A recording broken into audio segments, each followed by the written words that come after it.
உறவுகள் அனைவருக்கும் அன்பான வணக்கங்கள். மகாநதியை பொறுத்த வரைக்கும் விஜய் வந்துட்டு பயங்கர மாசாக வந்துட்டு அவரை ராகவை வந்துட்டு நிவின் குமரன் 3 பேருமா சேர்ந்து கடத்தி வச்சுட்டு பசுபதியை மிரட்டுற அந்த ப்ரொமோ வந்து எல்லாருமே பார்த்துருப்பீங்க. ஸோ இதில் வந்துட்டு என்னதான் விஜய் வந்துட்டு இப்படிலாம் ஹீரோயிசம் பண்ணி அப்படி கடத்தி வச்சாலும் பசுபதியும் லேசுப்பட்ட ஆள் கிடையாது. அவ்வளோ ஈஸியாலாம் பத்திரத்தை தூக்கி கையில் கொடுத்துட மாட்டார். அதுக்கு இவர் கண்டிப்பாக ஒரு ட்விஸ்ட் வச்சு தான் ஏதாவது ஒரு இது பண்ணுவார் அப்படின்னு நினைக்கிற எல்லாருமே மறக்காமல் நம்மளோட சேனலையும் சப்ஸ்கிரைப் பண்ணிவிட்டு அண்ட் வீடியோக்கு சின்னதாக லைக்கை மட்டும் கொடுங்க. இப்போது கதைப்படி என்ன நடக்குது அப்படின்னு பார்க்கலாம். ஆக்சுவலி என்ன நடக்குதுன்னா அதுதாங்க உண்மை. எப்படியுமே வந்துட்டு விஜய் இப்படி பண்ணுறாரு அப்படின்னா ஆப்போசிட்டில் அவர் ஒரு ட்விஸ்ட் வச்சு பையனை வெளியே கொண்டு வரதா பார்ப்பாரு. கண்டிப்பாக பத்திரத்தையோ அந்த தோட்டத்தையோ எதுவுமே மொத்த டாக்குமெண்ட் எதையுமே அவர் கொடுக்க மாட்டார். ஸோ அதுக்கான கதை என்ன நடக்குது அப்படின்னு சொல்லி பார்த்தோன்னா இவங்க வந்துட்டு நிவனோட அம்மா வந்துட்டு ஆக்சுவலாக அங்கேருந்து சென்னைக்கு வந்திருக்கதே வந்து ராகவை வந்துட்டு ஏர்போர்ட்லேருந்து பிக்கப் பண்ணுறதுக்கு தான் வந்து அவங்க வந்திருக்காங்க. ஸோ இதை வந்து யமுனாவும் வந்துட்டு இவங்க வராங்கன்னு சொல்லலையே அப்படிங்கும்போது உங்ககிட்ட எதுக்கு சொல்லணும் அப்படிங்கிற மாதிரிலாம் பேசிட்டாங்க இல்லையா. அதுக்கப்புறமா இவங்க வந்து பிக்கப் பண்ண போகிறாங்கங்கிற விஷயத்த விஜய் கிட்ட சொல்லி பிளானும் போட்டாங்க. இவங்க போயிட்டு கூட்டிகிட்டு வந்துட்டு இருக்கும்போது ராகவ் கூட்டிகிட்டு அவங்க வராங்க. அப்போ காரில் வந்துட்டு மச்சான் அப்படின்னு சொல்லி அவர் கத்துறாரு. சரி, அவர் பார்த்தோன்னே ஷாக் ஆகுறாரு. இதில் ஒரு ட்விஸ்ட் என்ன அப்படின்னா பழைய இருந்த ராகவ் இல்லை, இப்போ வேற ஒரு ராகவ் வந்திருக்காரு. ஏன்னா இவர் இத்தனை வருஷம் அங்கே படிச்சுட்டு வந்திருக்காரு இல்லையா, அதனால் வேற ஒருத்தராக மாறிட்டார் போல இருக்கு. ஸோ அவருக்கு வந்து கால்ஷீட் கிடைக்கலங்கிற மாதிரி மாற்றினாலும் மாற்றி இருந்திருக்கலாம். இப்போ வேற ஒரு ராகவ் என்ன பண்ணுறாருன்னா பார்த்துட்டு ஷாக் ஆகுறாரு. இருந்தாலும் அந்த கோபம் இருக்கும் இல்லையா, நம்ம அப்பாவையும் மதிக்க மாட்டேங்கிறாரு, நம்ம அக்காவோட கல்யாணத்தையும் வந்துட்டு இது பண்ணிட்டாருங்கிற அந்த கோவத்திலே பார்த்துட்டு திருப்பிக்கிறாரு. இருந்தாலும் இப்போ அவங்க அம்மா என்ன சொல்கிறாங்கன்னா நிவினோட அம்மா ராகவ் எவ்வளோதான் பேசுகிறான் நிவின், உனக்காக தான் கூடவே வந்தான், உனக்கு சர்ப்ரைஸ் கொடுக்கணும்னு சொல்லிட்டு தான் இவ்வளோ நேரம் அவன் வெயிட் பண்ணிட்டு இருந்தான் அப்படின்னு சொல்கிறாங்க. உடனே பேருக்கு ஒரு கர்ட்டசிக்காக ஹாய் சொல்கிறாரு. ஸோ கொஞ்சம் நேரம் போயிட்டு இருக்கும்போது என்ன சொல்லல, அம்மா நான் வந்துட்டு மச்சானுக்காக ஒரு சூப்பரான சர்ப்ரைஸ் ஒன்று ரெடி பண்ணியிருக்கேம்மா, நீ அந்த காரில் வா, நாங்கள் அங்கே போயிட்டு நேராக வீட்டுக்கு வந்துடுறோம் அப்படின்னு சொல்கிறாங்க. எதுக்குடா நானும் வரேன் அப்படிங்கிறாங்க. மாமா ப்ளீஸ்மா, பாய்ஸ்லாம் இருக்குதுமா, அது நீ வேண்டாம்மா நீ போமான்னு சொல்லிட்டு வேறு காரில் அனுப்பி வச்சுட்டு இவர் நேராக கூட்டிகிட்டு போயிடுறாரு. ஸோ பிளான் படி ஒரு இடத்துக்கு கூட்டிகிட்டு போயிட்டு அங்கே போயிட்டு தூக்கிடுறாங்க. ஸோ அங்கே இவர் நேராக உள்ளார கூட்டிகிட்டு போகும்போதே பார்த்தா விஜய் உள்ளே இருக்காரா. உள்ளே வந்துட்டு அவர் பயங்கரமாக ஒரு வைபோட டான்ஸ் ஆடிக்கிட்டே இருக்காரு. அவர் வெல்கம் பண்ணுறதுக்கே 3 பேருமா சேர்ந்து கடத்திட்டோம் அப்படிங்கிற விஷயத்த அவர்கிட்ட சொல்லிட்டு 3 பேருமே பயங்கரமாக டான்ஸ் ஆடுறாங்க. இப்போ என்ன அவங்க அப்பா பண்ணுறான்னு பார்க்குறோம் அப்படின்னு சொல்லிட்டு பண்ணும்போதே இப்போ ராகவ் என்ன சொல்கிறாரு, நான் நினச்சேன்டா நீ வந்துட்டு சரியான விஷமாச்சே, நீயா என்னை வந்துட்டு சர்ப்ரைஸ் பண்ண போகிற அப்படிலாம் நான் நினச்சது சரியாக தான் போச்சு அப்படின்னு சொல்லும்போது, இது உனக்கு சர்ப்ரைஸ் தானே மச்சான், நீ எதிர்பார்த்துருக்கவே மாட்டில்ல, நான் மாறி இருப்பேன்னு நினச்சேன், நான் அப்படியே தானே இருக்கேன் அப்படிங்கிற மாதிரி அங்கே ஒரு ட்விஸ்ட் வைக்கிறாங்க. அதுக்கப்புறமா அவரை உட்கார வச்சுட்டு இப்போ என்ன பண்ணலாம் அப்படிங்கும்போது அவ்வளோ ஈஸியாலாம் வந்துட்டு இவனை இது பண்ணிடக்கூடாது, பட் நீ வந்துட்டு எங்களுக்கு கோஆப்ரேட் பண்ண அப்படின்னா உன்னை விட்டுருவோம், நீ ஏதாவது இங்கே சேட்டை பண்ண அப்படின்னா அப்புறம் அது வேறு மாதிரி தான் ஆகும் அப்படிங்கிற மாதிரி விஜயும் மிரட்டுறாரு. அடுத்ததாக பசுபதிக்கு கால் பண்ணுறாங்க. ஸோ கால் பண்ணும்போதே பார்த்தா இவன் என்ன நம்ம ஃபோன் பண்ணுறானே அப்படிங்கிற மாதிரியே ஃபோனை அட்டன் பண்ணி ஹலோ அப்படிங்கிறாரு. நான் பசு அப்படிங்கும்போதே கண்டுபிடிச்சிடுறாரு விஜய் அப்படின்னு சொல்லிட்டு, என்னடா அப்படின்னு சொல்லிட்டு ஒரு மாதிரி திமுறாவே பேசுகிறாரு, கடுப்பாகவே ஒரு மாதிரி. உன்னை என்ன பசு எப்படி இருக்க, கையெல்லாம் நல்லா இருக்கா, நான் உடச்சி விட்ட கை அப்படிங்கிற மாதிரி கேட்கும்போது அவருக்கு இன்னும் கோவம் வருது. பக்கத்தில் இருந்து ராகினிக்கு அவங்களோட எக்ஸ்பிரஷன் சொல்லவே வேணாம், அப்படியே ஒரு கோவத்தில் அப்படி இப்படி பண்ணுறாங்க. ஸோ உடனே இவர் என்ன சொல்லிடுறாரு, இது இப்போ எதுக்குடா நீ எனக்கு கால் பண்ண அப்படின்னு சொல்லிட்டு அவர் கடுப்பாக கேட்குறாரு. சரி அதெல்லாம் இருக்கட்டும், என்ன உன் பையன் ஃபாரின்லேருந்து வரானாமே அப்படின்னு சொல்கிறது, அதெல்லாம் உனக்கு எதுக்கு, அவன் வர்றான், அது ஏன் பையன், அவன் படிப்பு முடிச்சுட்டு வரான், அதெல்லாம் உனக்கு எதுக்கு அப்படின்னு.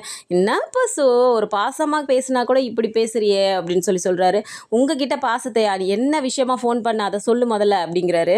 சரி அதெல்லாம் இருக்கட்டும், உன் பையன் வீட்டுக்கு வந்துட்டானா அப்படின்னு சொல்லி கேட்குறாங்க. சரி, இப்போ அவர் ஷாக் ஆகுறாரு. என்னடா பேசிகிட்டு இருக்க, அதுக்கு தான் என் தங்கச்சி அங்கே வந்திருக்கு, என் தங்கச்சி அதெல்லாம் பார்த்துக்கும் அப்படின்னு சொல்கிறாரு. தங்கச்சிலாம் பார்த்துக்குவார் சரி அப்படின்னு சொல்லிட்டு இப்போ பக்கத்தில் இருந்து நிவின என்ன மாமா அப்படிங்கும்போதே சரி இவரும் கூட இருக்கார் அப்படிங்கிறத புரிஞ்சுக்கிட்டு, அப்போ இவனும் கூட இருக்கான் அப்படின்னா ஏதோ ஒன்று பண்ணியிருக்கான்னு இவராக நினச்சிட்டு, என்னடா சொல்லிட்டு இருக்கீங்க, என்ன பண்ணிட்டு இருக்கீங்கடா, என் பையன் எங்கடா அப்படின்னு. ரொம்ப ஷார்ப்பு பசுனி, ஆனால் கரெக்டாக கண்டுபிடிச்சிட்டியே அப்படின்னு சொல்லி விஜய் சொல்கிறாரு. என்னடா எங்கடா என் பையன் அப்படின்னு சொல்லும்போது இப்போ ராகினி ஒன்று, அப்பா என்னப்பா ஆச்சு, எங்கப்பா ராகவ் எங்கப்பா, என்னப்பா பண்ணியிருக்கானுங்க அவனுங்க அப்படின்னு சொல்லிட்டு அவங்க ஒரு மாதிரி கேட்குறாங்க. ஸோ அதுக்கு உடனே இப்போ விஜய் பேச ஆரம்பிக்கிறாரு. என்ன அவன் பொண்ணு ரொம்ப துள்ளுது போல இருக்கு அப்படின்னு சொல்கிறாரு. அடுத்ததாக இப்போ ராகவ் வந்துட்டு அவர் கட்டி போட்டு உட்கார வச்சுருக்காங்க. பட் இவரை நம்பலை. இருந்தாலும் நீங்கள் என்னை பிளாக்மெயில் பண்ணுறதுக்காக பண்ணுறீங்க அப்படிங்கிற மாதிரி சொல்கிறாரு. இருந்தாலும் இது நீ நம்ப மாட்டேன்னு தெரியும், ஒரு நிமிஷம் அப்படியே வீடியோ கால் வா அப்படின்னு சொல்லிட்டு வீடியோ காலில் காட்டுறாங்க. அப்பா இவனுங்க வந்துட்டு என்னை கூப்பிட்டு வந்து இங்கே கடத்தி வச்சுட்டானுங்கப்பா அப்படின்னு சொல்கிறாங்க. இப்போ விஜய் என்ன சொல்கிறாரு, ரொம்ப சிம்பிள், நீ வந்துட்டு உன் பையன் உனக்கு வேணும் அப்படின்னா காவேரி சம்மந்தப்பட்ட எல்லா டாக்குமெண்ட்டையும் நீ எங்கள் கையில் கொடுத்துட்டு நீ தாராளமாக உன் பையனை கூட்டிகிட்டு போய்கிட்டே இரு. இல்லையா உன் பையனோட சகாப்தமே முடிஞ்சு போயிடும், உனக்கு எதுக்குமே அந்த அந்த பையன் இருக்க மாட்டான் பார்த்துக்கோ அப்படிங்கிற மாதிரி மிரட்டுறாரு. ஸோ இதை கேட்டோடனே பசுபதிக்கு பயங்கரமாக கோபமும் வருது. ஒரு சைடு ராகினி அதுக்கு மேலே கோவப்படுறாங்க. என்னப்பா அவனுங்களை பண்ணலாம், இப்படி பண்ணுறானுங்களேப்பா அப்படிங்கிற மாதிரி பேசுகிறாங்க. இருமா பொறுமையாக தான் இதை டீல் பண்ணோம், வரேன் அப்படின்னு சொல்லிட்டு உடனே நிவினோட அம்மாவுக்கு கால் பண்ணுறாரு. கால் பண்ணிட்டு அம்மா என்னம்மா நடந்துட்டு இருக்காங்க அப்படின்னோன்னா சொல்லுங்கண்ணே என்னண்ணே அப்படிங்கிறாங்க.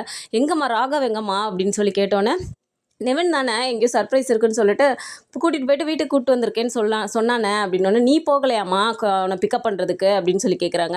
இல்லைண்ணே நானும் தான் போனேன், என்னை வேறு காரில் அனுப்பி வச்சுட்டு நிவன் கூப்பிட்டு போயிருக்கானே இந்த கொஞ்சம் நேரத்தில் வந்துருவாங்க அப்படின்னோடனே ஐயோ முட்டாள் திட்டுறாரு. என்னண்ணே என்ன அப்படின்னு சொல்லி கேட்குறாங்க. உடனே நீ உன்னை நம்பி தானேம்மா நான் அனுப்புனேன், நீ பொறுப்பாக கூட்டிகிட்டு வர மாட்டியா, நீ இப்போ என்ன தானே நடந்துச்சு அப்படின்னு சொன்னோன்னே திரும்பவும் உன் பையன் வேலை பண்ண ஆரம்பிச்சிட்டான் அப்படின்னோடனே என்னென்ன சொல்கிறீங்க அப்படிங்கிறாங்க. ஆமாம் திரும்பவும் இப்போ அந்த விஜய் கூட அந்த குமரன் கூட சேர்ந்துட்டு என் பையனையை கடத்து வச்சுட்டு என்னையே பிளாக்மெயில் பண்ணுறாமா அவன் அப்படின்னோடனே நிவின் உனக்கு நல்லா தெரியுமா அப்படின்னு சொல்லி ஏதாவது பேசிகிட்டு இருக்கும்போதே யமுனாவும் ஒரு சைட்லேருந்து நோட் பண்ணுறாங்க. இவங்க என்ன பேசிக்கிறாங்க, எதை பற்றி பேசுகிறாங்கன்னே தெரியலையே அப்படின்னு சொல்லிட்டு. ஸோ இதை யமுனா பார்க்குறாங்கங்கிறத தெரிஞ்சுட்டு அவங்க ஒரு சைடு போயிட்டு தனியாக பேச ஆரம்பிச்சிடுறாங்க. என்ன நடக்குதுன்னு புரியலையே அப்படிங்கிற மாதிரி அவங்களும் ஒரு மாதிரி நின்றுட்டுருக்காங்க.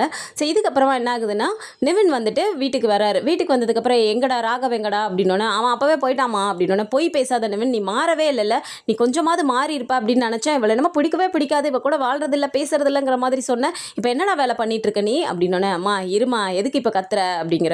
நீ என்ன வேலை பண்ணியிருக்க, ராகவ் எங்க அண்ணன் எனக்கு ஃபோன் பண்ணி கத்திட்டு இருக்காரு அப்படின்னோடனே அம்மா இரு ஒரு நிமிஷம், எனக்கு இவ கூட வாழணும் அதெல்லாம் எனக்கு இன்டென்ஷனே கிடையாது, அந்த குடும்பத்துக்காக நான் பண்ணுறேன் அவ்வளோதான், இவ கூட நீ வாழலைன்னா அந்த குடும்பத்துக்காக நீ எதுக்குடா பண்ணணும் அப்படின்னு சொல்லும்போது இப்போ உடனே யமுனாக்கு அப்போ காவேரிக்காக தான் இவன் பண்ணுறான் அப்படிங்கிற மாதிரி அவங்க ஒரு சைடு மூக்க தூக்கிட்டு ஒரு மாதிரி வரைச்சிட்டு யோசிச்சுட்டு இருக்காங்க. ஸோ இப்போ என்ன நடக்குதுன்னா பசுபதி வந்து டேரெக்டாக கிளம்பி இங்கே வந்துடுறாரு. வந்துட்டு ஏன்னா இவர் வந்து தானே ஆகணும், நேராக வந்து நிவின் வீட்டுக்கு தான் வராரு. வந்துட்டு அவங்க அம்மா கிட்ட கத்துன்னு கத்துறாரு. எங்க அவன் நிவின் எங்க அப்படின்னு சொல்லிட்டு அவன் ரூம்ல தானே இருக்கான் அப்படின்னு சொல்லும்போது ரூம்ல இருந்து அவர் வராரு. வந்து அப்படியே ஒரு மாதிரி கோவமா மறைச்சிட்டு நிற்கிறாரு. என்னடா என் பையன் எங்கடா, என் பையன் மேலே கப்பிட்டு கையை வச்சிங்க, நான் யாருன்னு கூட பார்க்க மாட்டேன், என் தங்கச்சி பையன் கூட பார்க்க மாட்டேன், இது நாள் வரைக்கும் நீ என் தங்கச்சி பையன் அப்படிங்கிறனால தான் நீ அவனுங்க கூட சேர்ந்து இவ்வளோ வேலை பார்த்ததுனாலையும் நான் அமைதியாக இருந்தேன், இதுக்கு மேலே என் பையனுக்கு ஒன்று அப்படின்னா நான் உன்னை வந்துட்டு சும்மா வச்சுக்க மாட்டேம்மா, உன் முன்னாடியே தான் நான் சொல்கிறேன், ஒழுங்காக உன் பையனை வந்துட்டு இது பண்ணி வை, என் பையன் எனக்கு வந்தாகணும், அவன்கிட்ட முதல்ல அவன் எங்கே இருக்கான்னு கேளு அப்படின்னு சொல்கிறாரு. உடனே அவங்களும் ஏன்டா நிவன் இப்படி பண்ணிட்டு இருக்க, இது நம்ம குடும்பம்டா, அந்த கேடுகட்ட குடும்பத்துக்காக நீ ஏன்டா அப்படி பண்ணிட்டு இருக்க, எனக்கு ஒன்றுமே பிடிக்கல நிவன், முதல்ல நீ அவன் எங்கே இருக்கான்னு சொல்லு, முதல்ல கூட்டிகிட்டு வந்து அண்ணன் கிட்ட விடு அப்படிங்கிறாங்க. என்னம்மா பெரிய கேடு கட்ட குடும்பம், அந்த குடும்பத்தை சொல்கிறேன், உங்கள் அண்ணன் மட்டும் என்ன ரொம்ப நல்லவரா, அவர் கேடு கிட்ட வேலை தான் பண்ணியிருக்காரு, அவங்க வீட்டை வந்துட்டு அவர் இறந்து போனவர் வந்து எழுதி கொடுத்தாருன்னு சொல்லிட்டு பொய்யா ஏமாற்றி வந்துட்டு அவங்க கொண்டு போன பத்திரத்தையும் திருடி வச்சிட்ருக்காரு, அவரை போய் நீ என்னமோ நல்ல ஒரு மாதிரி தூக்கி வச்சுட்டு அவங்கள ஏமாந்தவங்கள போய் நீ இப்படிலாம் பேசிகிட்டு இருக்க அப்படிங்கிற மாதிரி பேசுகிறாரு. அங்கே பாரு இப்போ கூட அவன் வந்து எப்படி பேசிகிட்டு இருக்கான் நீ பாரு அப்படின்னு சொல்லிட்டு அப்பையும் கத்துறாரு. ஸோ இதில் வந்துட்டு நிவன் வந்து கோவமாக பேசிட்டு கிளம்பி போயிறாரு. எதுவாக இருந்தாலும் நீ விஜய் கிட்ட பேசிக்கோ, விஜய் பண்ண மாதிரி பண்ணாதான் உனக்கு வந்து எதுவாக இருந்தாலும் நடக்கும், டாக்குமெண்ட் எடுத்துகிட்டு வந்தியா இல்லையா அப்படின்னு சொல்லி மிரட்டிட்டு அவர் பாட்டுக்கு வெளியே போயிடுறாரு. ஸோ அடுத்ததாக பசுபதியோட பிளான் என்ன அப்படின்னா, அவ்வளோ ஈஸியாக ஒரு டாக்குமெண்ட் எல்லாம் கொடுக்குற ஆளும் கிடையாது. விஜய் இவ்வளோ டஃப் கொடுக்குறாரு அப்படின்னா கண்டிப்பாக இவரும் ஒரு டஃப் கொடுக்க தான் போகிறாரு. அதனால வீட்டில் இருக்க யமுனா வந்து இவர் தூக்க போகிறாரு. நீங்கள் வந்து என் பையனை தூக்குனீங்க அப்படின்னா நான் வந்துட்டு யமுனாவை தூக்குவேன் அப்படின்னு சொல்லிட்டு யமுனாவை தூக்கிட்டு போயிடுறாரு. ஸோ இவர் கடத்திட்டு போய் வச்சுட்டு இவர் ஒரு சைடு பிளாக்மெயில் பண்ணி நீங்கள் ஒழுங்காக கொண்டு வந்து என் பையனை ஒப்படைச்சாதான் நான் வந்து யமுனாவை கொடுப்பேன் அப்படிங்கிற மாதிரி இவர் பிளாக்மெயில் பண்ண போகிறாரு.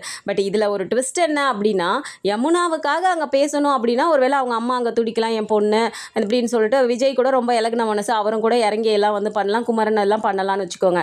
ஆனால் நிவன் என்ன யோசிப்பாரு, ஐயோ இது என்னை பிடிச்ச தலைவலி, என்னோட சைக்கோ மாதிரி என்னை வந்து டார்ச்சர் பண்ணிட்டு இருக்கு, இது போனாலும் பரவாயில்ல எனக்கு பத்திரத்தை தான் எனக்கு வேணும், உன் பையன் வேணும்னு நீ பத்திரத்தை கொடுத்தே தான் ஆகணும், எனக்கு இந்த யமுனா இல்லைனாலும் பரவாயில்லன்னு சொல்லிட்டு நிவன் சொன்னாலும் அதில் ஆச்சரியப்படுறதுக்கே இல்லை. ஆனால் அந்த அளவுக்கு வந்து அவங்க அவரை போட்டு டார்ச்சர் பண்ணிட்டு இருக்காங்க. ஸோ இந்த மாதிரியான கதைக்களம் வந்தால் நல்லா இருக்கும்னு நினச்சிங்கன்னா நம்மளோட வீடியோக்கு சின்னதாக லைக்கை மட்டும் கொடுங்க. இதை பற்றி நம்ம ஒரு அப்டேட்ஸ் தெரிஞ்சுக்கிறதுக்கு நம்மளோட சேனலையும் சப்ஸ்கிரைப் பண்ணிக்கோங்க. தேங்க்ஸ் ஃபார் வாட்சிங்.